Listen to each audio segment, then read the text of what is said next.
আজকে আমাদের একটি মাত্র কথা, সেটা হচ্ছে মিয়া নুরুদ্দিন অপুর পক্ষ থেকে আমি তার প্রতীক নেওয়ার জন্য আসছি। আমরা প্রতীক পেয়েছি এবং আগামীকাল থেকে ইনশাল্লাহ আমরা তার পক্ষে ভোট চাওয়ার জন্য ধানের শীষের সেই লক্ষ্যে আমরা কাজ করে এগিয়ে যাব এবং তাকে ভোটের মাধ্যমে ইনশাল্লাহ প্রমাণ করে দেব শরীয়তপুরে তিনি একমাত্র মিয়া নুরুদ্দিন অপু কিসের নেতা, কেমন নেতা, সেটা এই দেশের মানুষ প্রমাণ করে দেবে ইনশাআল্লাহ। আপনারা যে যেখানে থাকেন আগামীকাল থেকে আপনারা প্রত্যেকটি গ্রামে ঝাঁপিয়ে পড়েন, প্রত্যেকটি মা বোনের কাছে যান এবং কাজে নেমে পড়ুন এবং আচরণবিধি যেন সুন্দর সহনশীল থাকে সেইভাবে আমরা কাজ করব। আলহামদুলিল্লাহ, ওভারঅল পরিবেশ ভালো, আমাদের কর্মীরা উজ্জীবিত, জনগণ পরিবর্তনের আশায় তারাও মুখিয়ে আছে তাদের রায় প্রদানের জন্য। সেদিক থেকে আমরা খুবই আশান্বিত, আমরা আশা করি ভালো ফলাফল হবে। কিন্তু বাস্তব ক্ষেত্রে কিছু সমস্যাও আছে, আমরা অনেকগুলো সমস্যা দেখছি। এর মধ্যে সবচেয়ে বড় সমস্যা হলো যে কালো টাকার প্রভাব এবং পেশি শক্তির একটা চর্চার চেষ্টা চলা হচ্ছে। সেটা আমি মনে করি যে নির্বাচনী পরিবেশকে বাধাগ্রস্ত করতে পারে। কোনো জায়গায় আমাদের কর্মীদেরকে তাদের কাজ করতে বাধা দেওয়া হচ্ছে, আবার সরকারের পক্ষ থেকে, প্রশাসনের পক্ষ থেকেও যে আচরণ করা হচ্ছে সেটা সবসময় ন্যায়নিষ্ঠ বলে মনে হচ্ছে না। প্রতীকবদ্ধ হয়েছে, আজকে পেয়েছি। সব কিছু যাচাই বাছাই করে আজকে সমস্ত কার্যক্রম শেষ হলো। তো আমরা আজকে নয়, আগামী দিনে আমরা ইনশাল্লাহ প্রচার প্রচারণা যাব এবং সেখানে আমাদের যে নির্বাচনে যে বিধিমালা আছে, নিয়মকানুন, সে আচরণ মেনে আমরা কাজ করব।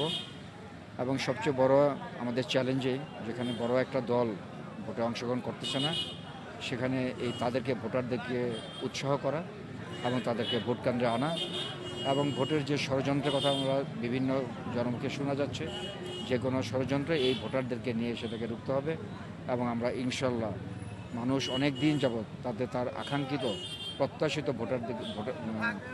প্রার্থীকে ভোট দিতে পারেননি। আমরা বিশ্বাস করি যে ভোটাররা তাদের প্রার্থীকে, যোগ্য প্রার্থীকে তারা যাচাই বাছাই করে ভোট দেবেন ইনশাল্লাহ। আমরা আজকে ইসলামী আন্দোলন বাংলাদেশের পক্ষ থেকে এখানে রিটার্নিং অফিসারের কার্যালয়ে শরীয়তপুর 3 আসনের হাতপাখা মার্কার প্রার্থী হিসেবে এসেছিলাম। আজকে প্রতীক বরাদ্দ হয়েছে, আমি হাতপাখা মার্কার প্রতীক পেয়েছি। এই প্রতীকে আগামীতে আমরা শরীয়তপুর 3 আসনে নির্বাচন করব। এই শরীয়তপুর 3 আসনে নির্বাচন করতে গিয়ে আমার যতটুকু মনে হচ্ছে যে আগামীতে এই নির্বাচনের ফলাফল অবশ্যই আমাদের পক্ষে আসবে।